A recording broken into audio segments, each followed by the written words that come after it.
Well, joining us now with her thoughts on the provincial ban on speed cameras is the Mayor of Burlington, Marianne Meed. We appreciate your time, Mayor. I know that you're very much in favor of these speed cameras, and even most recently in your ward, in your region, that you guys have just added a whole bunch of these cameras. I want to get your reaction to the news today, and where do things go from here in Burlington?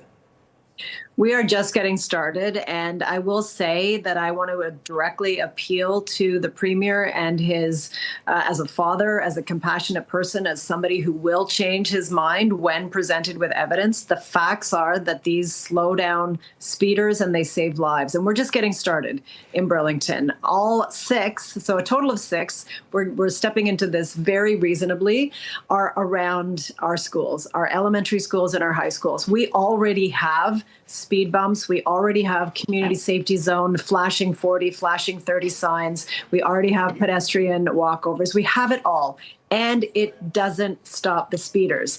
Even if you put a police officer there 24/7, which we can't. The police have far more pressing matters to respond to, and we simply don't have enough resources to enforce this. So this is a way to get people to slow down in front of our schools. It works. It's about saving lives, and I hope the Premier rethinks this and lets municipalities that want these around our schools have the ability to keep our children safe. I mean, clearly there's a lot of wide-ranging opinions on this. We've heard from other local mayors. We've heard from city councillors, and we've seen the data from TMU and Sick Kids. I remember reporting on that report on how the lower the speeds, the less chances of a critical injury.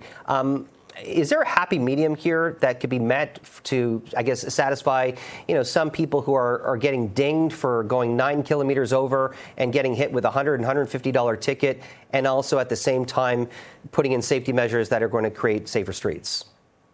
All of it can be achieved. So, we will ask, I will personally ask the Premier, tell me what your concerns are. If it is, you can set the camera to issue a ticket at whatever speed you want. You can turn it off and on. You can restrict it to certain areas. We've only put it around schools because that's the most important place for us to protect our children, our most vulnerable users. And speed kills.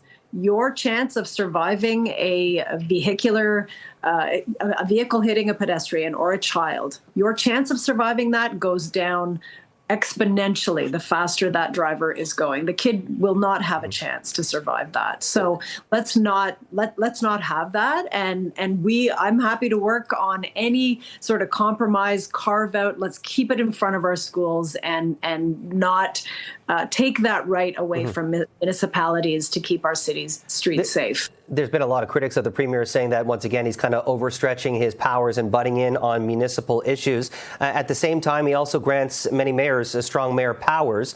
I'm not sure if you've exercised those powers yet, but if you could, are you able to do something to push back against the Premier and his decision today? If I had the ability to maintain these in front of schools, I would. Unfortunately, I don't. And so I'm asking the Premier not to penalize those municipalities that want this. Those municipalities and mayors that do not want these in their communities don't have to put them there. This is a voluntary program. And all of the revenues we plan will go into funding traffic calming measures, which means that those measures are lifted off of the property tax base. They're currently being paid for by our taxpayers, our good drivers. This will shift the burden of paying for safer streets onto speeders who are making those streets unsafe in the first place. I think that's a fair deal. And if you don't speed, you don't get the fine. I'd be thrilled if we don't collect a dime from these, because what that means is people are slowing down, our streets are safer, our children are safer. From what I understand, that many of these cameras are being operated and maintained by third-party companies, but clearly I'm guessing that your region had to pay for these cameras to be installed. If they're going to be taken away, how much is that going to cost Burlington taxpayers? We have already spent hundreds of thousands of dollars. So we first did our homework. We looked at where most needed. And that's why our staff said we only need 6 and we only need them around schools. And we looked at where the biggest issues with speeding were. We went out and purchased those cameras. I intend to install them whether we can issue a ticket or not, hoping that this legislation will change and that the Premier will allow those municipalities who want to put them in front of schools to do so. Marianne Meed Ward, Mayor of Burlington, appreciate your time and perspective. Thanks for joining us. Thank you.